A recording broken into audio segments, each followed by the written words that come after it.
You are responsible what you're putting in your mind, same as you're responsible what you're putting in your body. So you need to know who are you listening to and how much they're really educated or what credentials they have. So that's where it's really important to know where you're getting the information, because that will affect other aspects in your life. They are always consistent on their sleep, their workout. They always show up no matter. Showing up is something not easy. So I give credit for my high performance clients that no matter what, they'll be here at my studio at 7 a.m. or even online. So there's snow there, or if it's springtime, it's easier, but they're always showing up no matter what. This is a mindset that I work with clients for. You can't wait for the best occasion to exercise or to even go to like work and be a high performer. So you have to, no matter what, have that mindset. I'm gonna do the work. But from these two individuals, also a little bit like they overconquered adversity. Like Frank was living in an apartment at the time, it was $16 the rent. He also comes from a broken family, and but he, give him a credit, he always shows up. Is something standing between you and your happiness? It was for me. I had to face my depression and the constant negative self-talk. Therapy helped me realize I deserve to be happy. That's why this podcast is called I Choose Health, because I made the choice to heal, and I want to share that with you. As a gift to you, we've partnered with BetterHelp as our sponsor to help you start your own healing journey. We all face moments when life feels overwhelming, whether it's stress, anxiety, or just feeling stuck. Talking to someone can make a real difference. And that's where our sponsor, BetterHelp, comes in.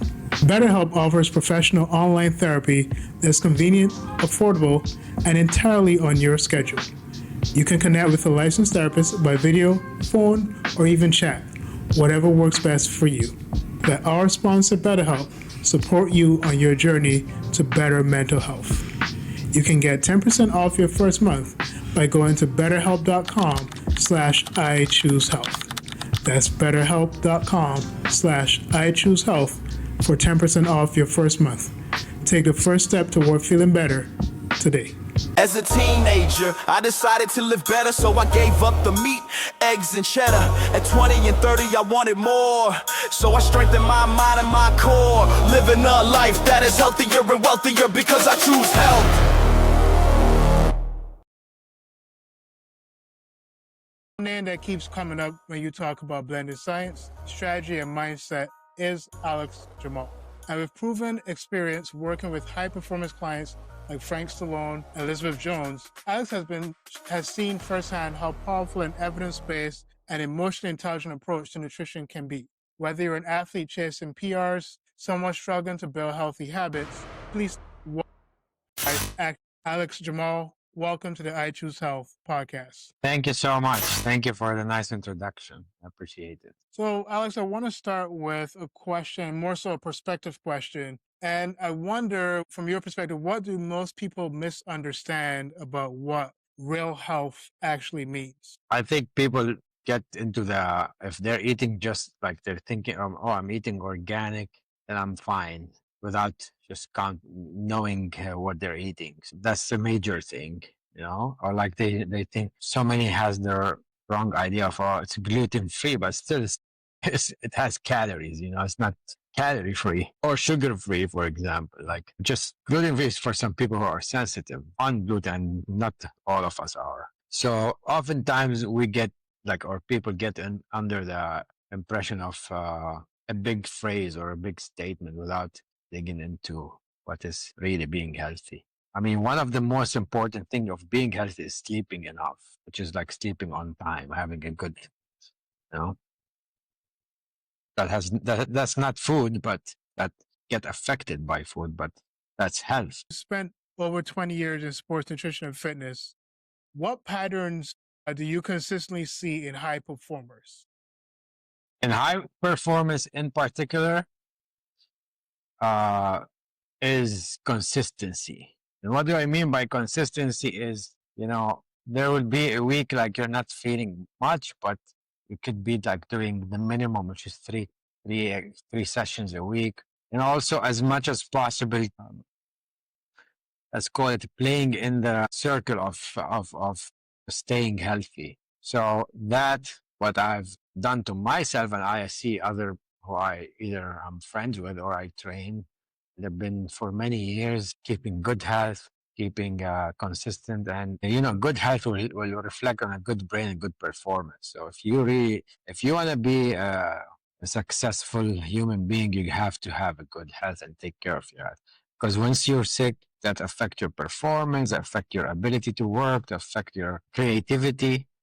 So it's first is health, and most important is to know how to stay consistent. Look, motivate like motivation, inspiration, all that is okay, and you need it, but it's an up and down thing. But if you put in your head that I will stay in the I like 90%, but not everyone is able to do it. If you stay in the 85% of trying to do your best, then you're fine. You'll be okay. But once you start giving excuses and lowering that, then the problems start one after one, and one problem goes to the other, and the other. It just grows. Now, I know that with you, I know you've been working with people like Frank Stallone and Elizabeth Jones. What lessons would you say that they taught you that helped you change, that probably helped you change how you coached? Like, for example, Frank, he's now 75. That's not, I give him the credit that he still shows up no matter what. I mean, we had tough years during COVID, so he still shows up at 7 a.m. no matter. And even like days are rainy. Sometimes we don't have snow here in Los Angeles, but it gets really cold, and I'll be actually thinking like, oh, I don't want to move, but Yeah. he pushes me in a way. So you learn how to be like, getting things done and keep punching, as we said, like keep it going. Elizabeth always has been healthy, and she stayed healthy all her life. Like her lifestyle always revolved around activity, which is something you implement and you decide to do. Every weekend she's hiking. I'm not with her with the hikes, but she's with me during the week. So no matter what, she does a hike, and that would be like 7, 8, 9, 10 miles, whatever it is. But it's just like it's like wake up and I just keep going. Take the water bottle and I go. And that you learn that, to make your priority something that will help you and something which will always actually paid off for you. So once you make that as a first thing for you, same as you make a prayer, the most important to you. So you make so it's like spiritual and mind the same way. So they go both hand in hand. And I think it always reflects great on them and kept them successful. Now, one thing that I've heard a lot that people say, I'm eating healthy, but nothing is changing. And a lot of times that's in reference to, their weight goals or maybe how they feel. What potential gaps, and I know for each person it's going to be different, but what potential gaps is that person who's saying, I'm eating healthy, but I see nothing changing? What are the gaps that they might be missing? Okay. Well, there's two things. First, people either overeat or undereat. Okay, so they don't. I mean, it's very specific. You have to be very on top of things and calculating really. I mean, very precise on everything you weigh, you have to eat, and you weigh your food, and you have you're monitoring your calories and how much activity you have. That's I'm talking if you want to do it like as a professional, being like 100% almost on top of your knowing everything coming in and out. And so that is probably zero point 0.5 of people. We're not asking people to be this way because it's not, we can't maintain that for long term.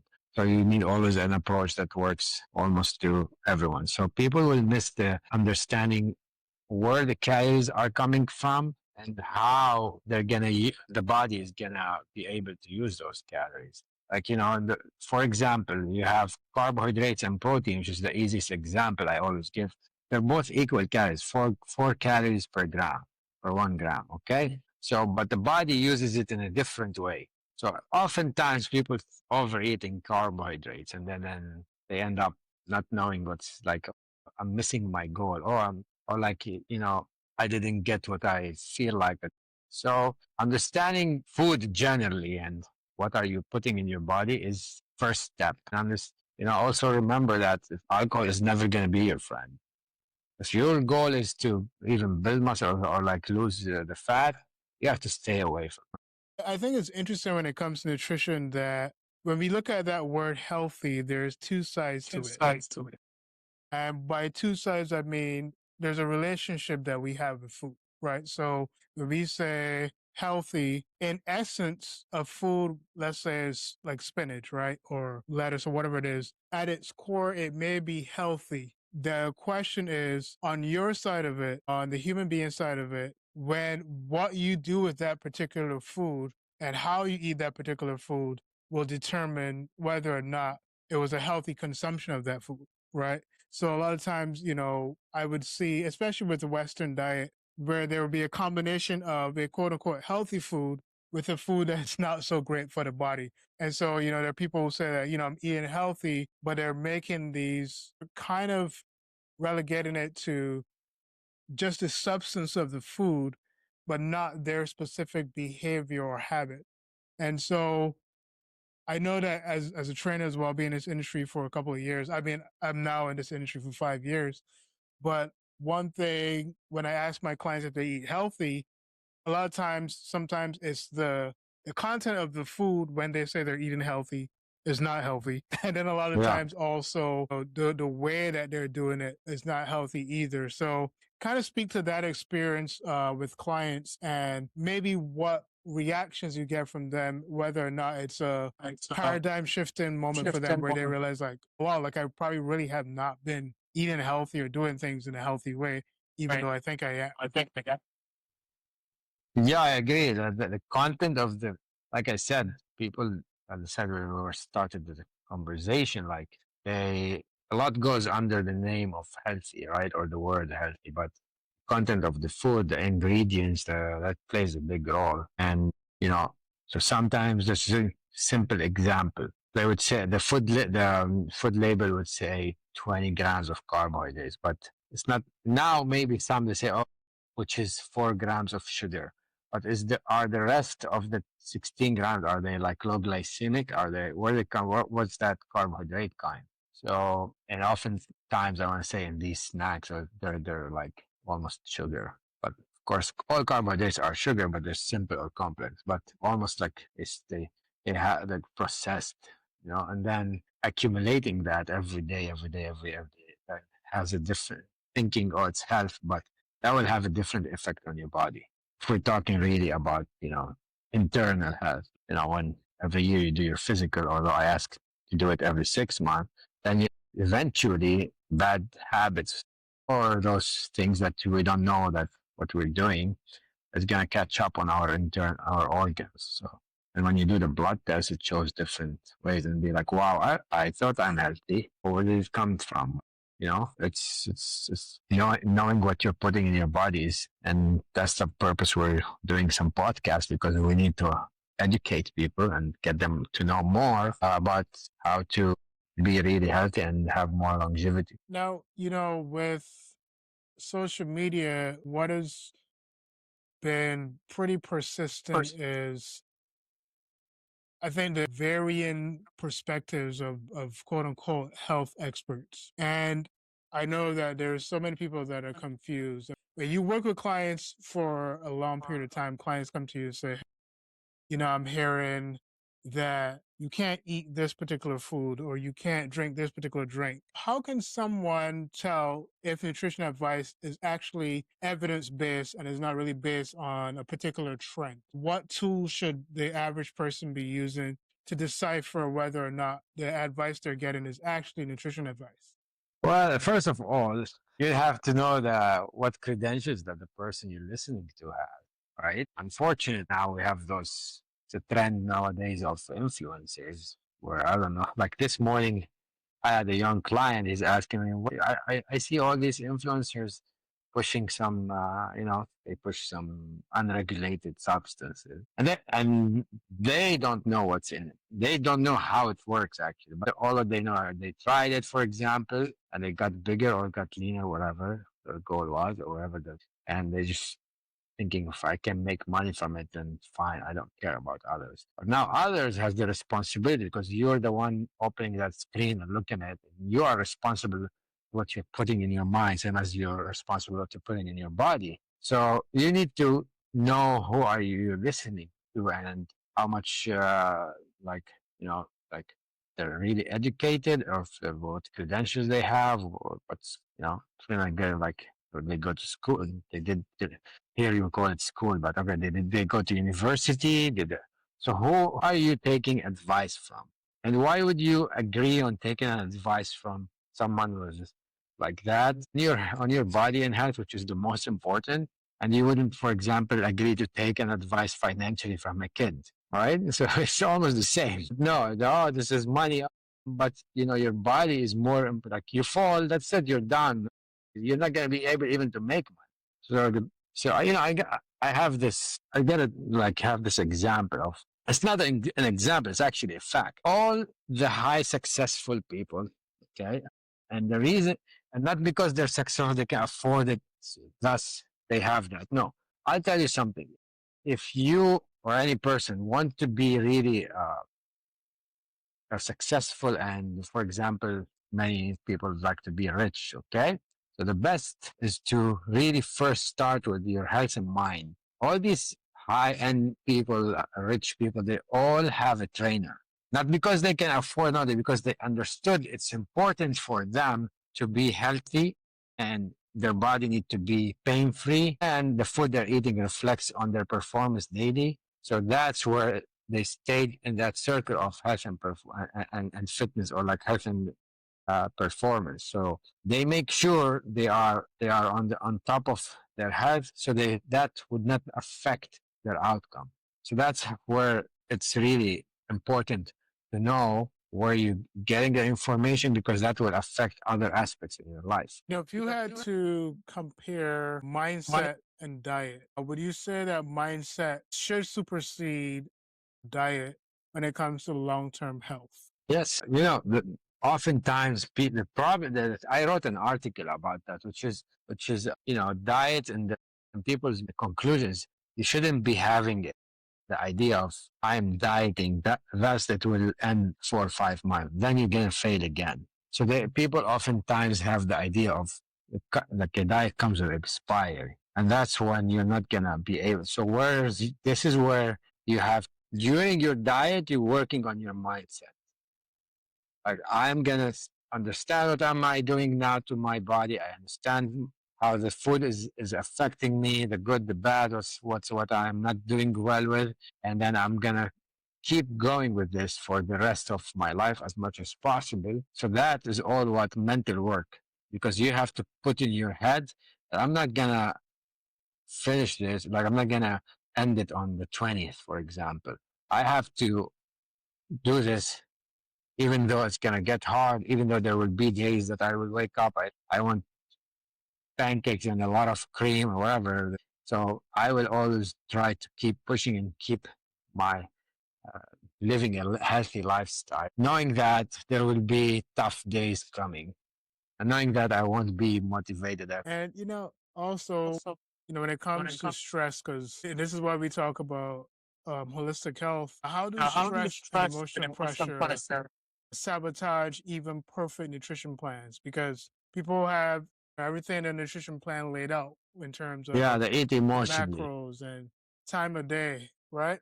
But then Yeah. how does stress and emotional pressure kind of destroy those nutrition plans?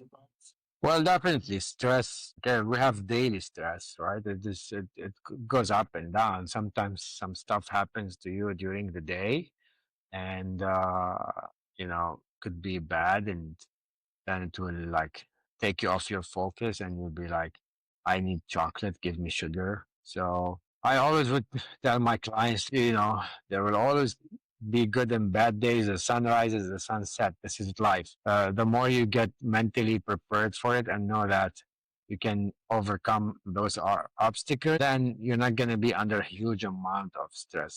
Just know that there's problems going to be like life is gonna every day hit you with a problem. Now, sometimes it's a simple problem, sometimes it's a huge problem, but that shouldn't get you off your nutrition plan. Like, okay, maybe one snack, like one time, then don't make it an excuse constantly. And if you don't turn to, if your body does not need cheat meal, like sometimes we call it a cheat, which is I'm not always a fan of. And I tell my clients, don't ask for it until I would say what you should be doing. If you don't, if I see you don't need it, then you don't need it. There's nothing like, oh, I should have that. I mean, you don't go and when you don't go spend extra $300 when you don't really need to spend extra $300, for example. So now the same thing. Think about it. Do you need to eat another 700 calories when you don't really need to, just because you had in your mind or you read somewhere that there should be a cheat meal, and some of them they started cheat meal and end up with a cheat day and they ruin the whole thing. Putting in your mind that you know there would be occasions in my life that are gonna push me away from my line. So anyway, let me just start from the beginning by overcoming that in my mind before it hits me. Yeah, I think that's a great point because, I know that oftentimes, trainers or nutritionists will recommend a person to take advantage of the cheat meal because it creates less of a barrier for that client to adhere to the nutrition plan, right? Because they know that, okay, I'll have this one day where I can kind of quote unquote pig out or eat something that I shouldn't. It tends to seem like it's an easier plan to follow. But I mean, for me personally, and this kind of connects to what you said about clients who are consistently successful because of their consistency. I've always been one that I didn't really believe also either in a cheat meal. Like for me, I always wanted to perform at my best, so I was always trying to put in the right thing. Even down to the order of how I was eating my foods and fruits and everything like that. So, I think that's a really interesting perspective to share about like looking at the mentality of a cheat meal. Do you feel, and this might be a convoluted question, do you feel that a concept of a cheat meal is probably something that comes up more within Western society diets versus other cultures like Eastern cultures that tend to kind of be a little bit more stringent in the way, or I don't want to make that classification, but they tend to stay to one type of diet and it generally works for them. So do you think that there's a difference in the mentality around diet between the two different cultures? In some sense, yeah. I mean, we definitely know that we have a huge amount of obesity in America, and that comes from all our fast food and access to it, and the ability to get food delivered anytime during the day to your house.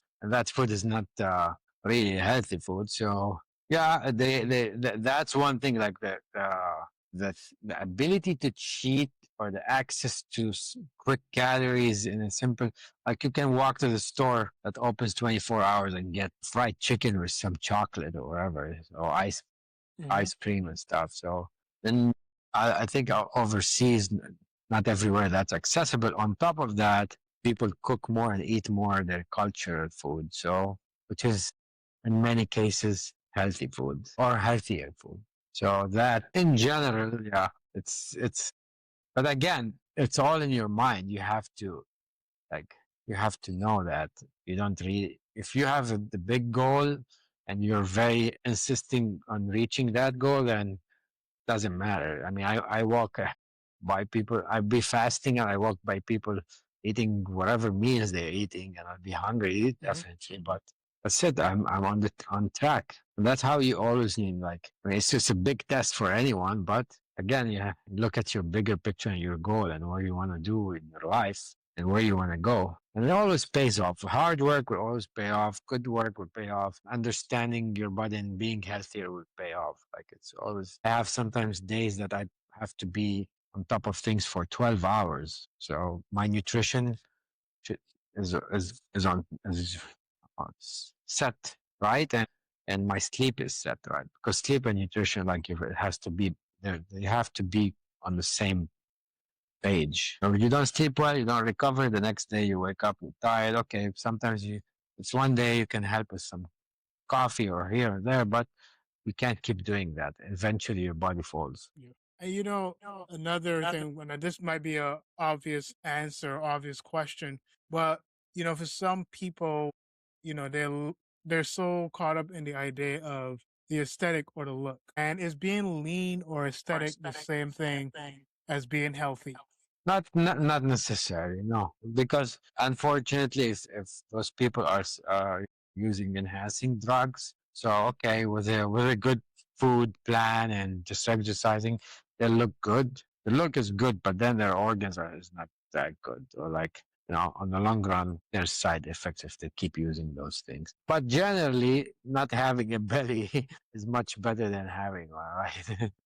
Just generally. Now, with that in mind, how do you help clients shift from chasing a body to building real health? Well, we work both on. I work with them both on their food choices and being consistent on exercise. Like this week it's raining, so I start texting them and telling them, "Okay, look, we know we have rain, but it's not an excuse not to come, and you still can do a good workout and just get it done and go with your day." And also making healthy choices during the holidays is very important. Some people like to drink, and I'm against that, and it's not gonna get them any good performance. I mean, look at all the successful people; they never drank. Just take it as simple as that.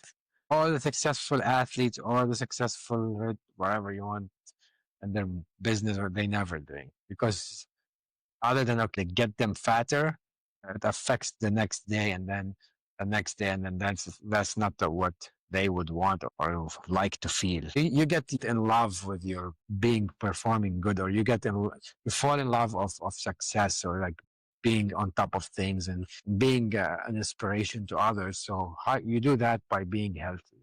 So that's all. Again, you talk to clients in this way, talk about them. So also they're here to get results. And they're here. It's also their responsibility when they're not with you. So, or with me. So that's what I'm saying. Like make them be accountable for the other. So then they understand. Because one day they're gonna come and say, "Hey, I've been doing this, so it's not. I'm not here, but let's see what you're doing outside of this. When you're here, I know what you're doing, but I don't know the rest of your life what you're doing." So that's another discussion. Yep.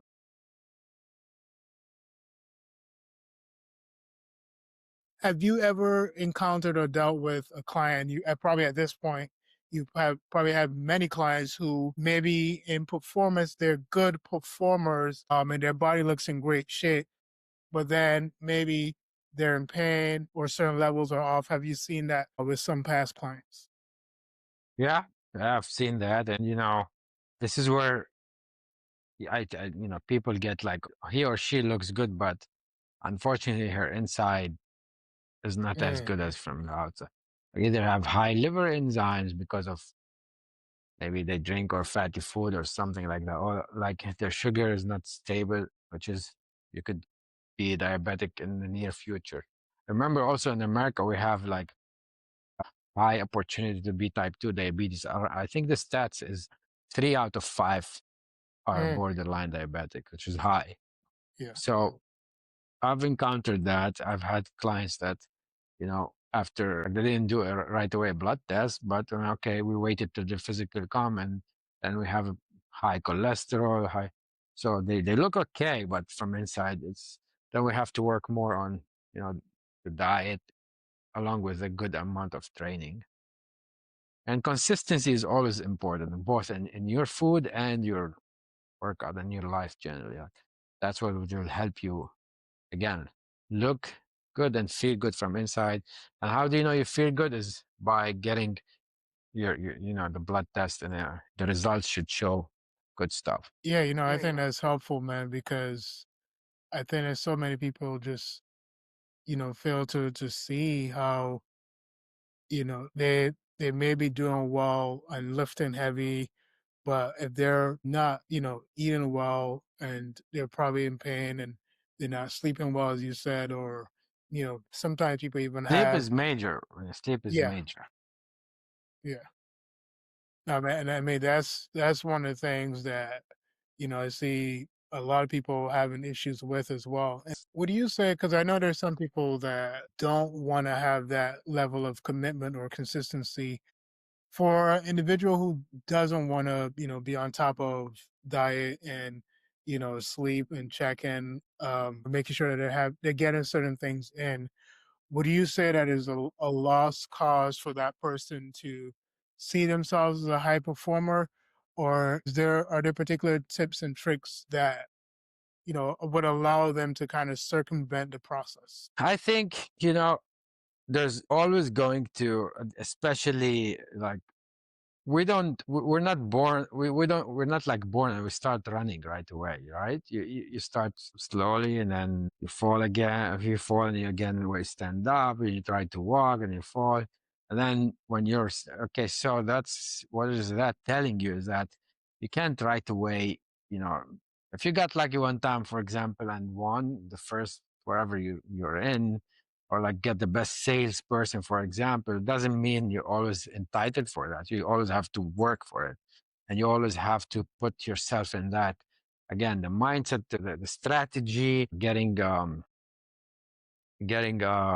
professional consultation to help you, like you and me. Like you have to know that there will be some failures at the beginning, but you shouldn't tap out. Okay. Like because, this is all what you call experience. And experience, you can't go buy it right away. Experience, you have to go through it. And from that experience, it will really build you up. And I think one of the best things one of the time in my life, I probably just only twice I did that, is when I hired someone to help me in my competition, like a coach. But I'm very picky because I think I could do it by myself because I had the experience as well. Whoever I hired, he was like 15 years of experience more than me. And why did I pick that over anything else? Is because you cannot buy that. This is failure and never giving up. And he kept going.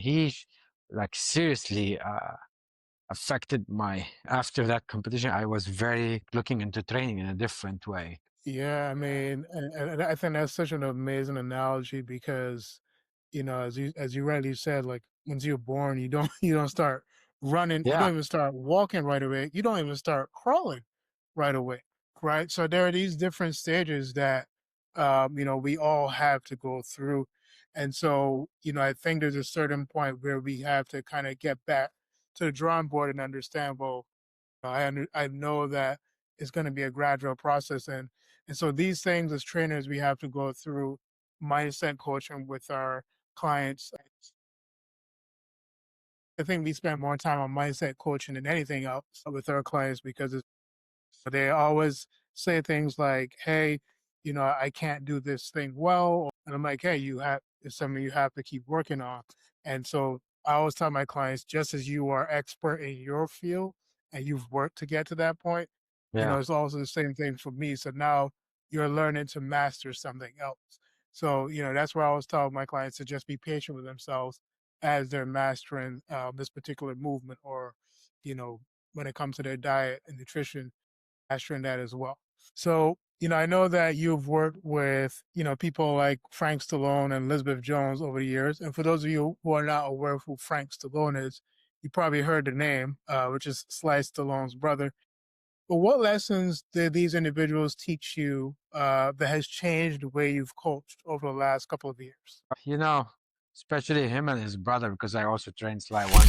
And like I'll mention quickly, when I was a kid, I never thought that like Rocky to me was, probably for many, it's a love story, but for us is probably the best motivational movie, exercising songs, etc. Right. So, and Frank did many of the songs in the movie, and he's in Rocky. Frank is in Rocky. Okay.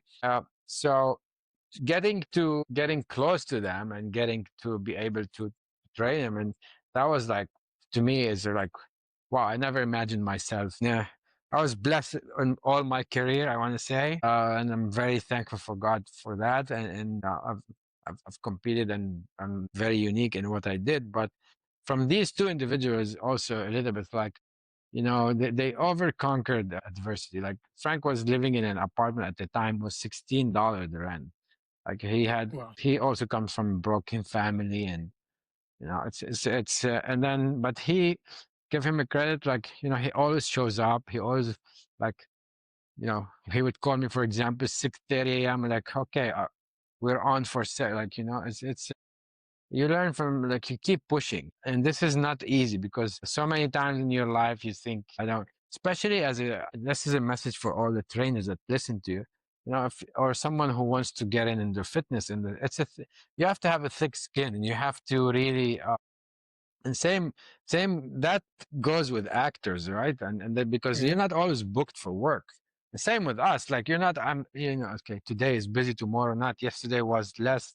So, but you have to, especially at the beginning, you have to stay in it. If you really like it, if that's what you want, you have to know that, okay, the bad days are gonna maybe be too long, and if you really, you have to figure out stuff, right? You have to keep the marketing, you have to keep your name good, to have always a positive mentality and positive approach. And so I learned that from them. Like, this is to be able to get to a level. It's not that, it's not like, for example, I mean, some of this, like, if Sly or Frank gives me an advice, I take it right away, because they're like 15 years of, Mhm.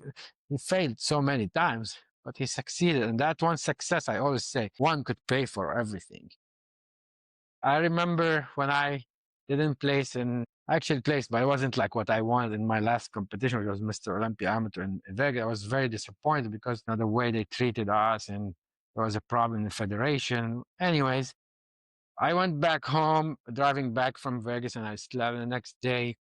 And the third day, I get a call that I have a very important dinner with the president of the federation. And then I wake up, and then they announced me I'm the uh, chairman for fitness in California. So that's what I'm saying. One thing will pay for every disappointment.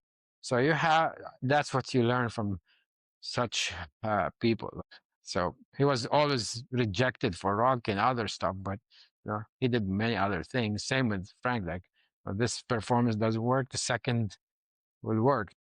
That's how it is. Yeah, no, I mean, I'm glad you said that. I mean, this is, as you know, this industry is a tough industry. When I got into it, I knew that I needed to take my fitness and my game to another level. And so I always thought about, getting ahead, people who were waking up at 4 a.m. in the morning, I was getting up at 3 and I was working out from 3 a.m. to 6 a.m., every day. And so that was just my drive. And so, I think it's important to be able to have people like Sly and Frank, Elizabeth around you who are kind of pushing it, and really taking it to the next level of, especially since they're taking into consideration everything they have going on and they're still able to push Yeah. through it. So I think it's really important to have that influence around. Yeah, it's very helpful. And with the work that you've done, and I'm curious to see like what are the next steps for Alex Jamal in terms of business and what do you have coming out and other programs that are obviously going to help clients who are trying to Yeah, I'm achieve their best actually, outcome. next year in June and September, I'm running a holistic retreat in Sicily, Italy. It's a very exclusive to 6 to 7 people, in a very nice boutique hotel in Nicolosi, Sicily. And we will work on exercising, doing exercises outdoors. And I have the number one chef who won the championship in making good food in Vegas. So that's on top of things. Then you disconnect from life and your pressure, and you connect with nature. So that's what I'm doing next year on top of my personal training and my nutrition that keeps going either in person here in Culver City or online. And in terms of finding you on social media, I know you're on Instagram, and that's at the trainer Alex. I have the trainer Alex, I have fitness results coach, and my website is easy. It's fitness results coach. And even if you write my name, Alex Jamal, on Google, all that will pop up. Well, Alex, thank you so much for just giving us a reminder of what real health really is and what it looks like to choose that day in, day out. And again, guys, just remind you, this is Stephen Leslie, your host. Just remind you that choosing health is about choosing power, possibility, and purpose. This is week 38 of 52 choices. We're saying to keep a wins journal. Every day, write down one small win, no matter how minor it feels. Progress isn't built by big moments. It's built by stacking small victories you don't forget. Research in positive psychology shows that regularly writing down successes increases dopamine and reinforces motivation and self-efficacy. Studies on self-reflection and goal achievement also show that tracking wins improves consistency, confidence, and long-term behavior change. Track your wins, or your brain will forget them.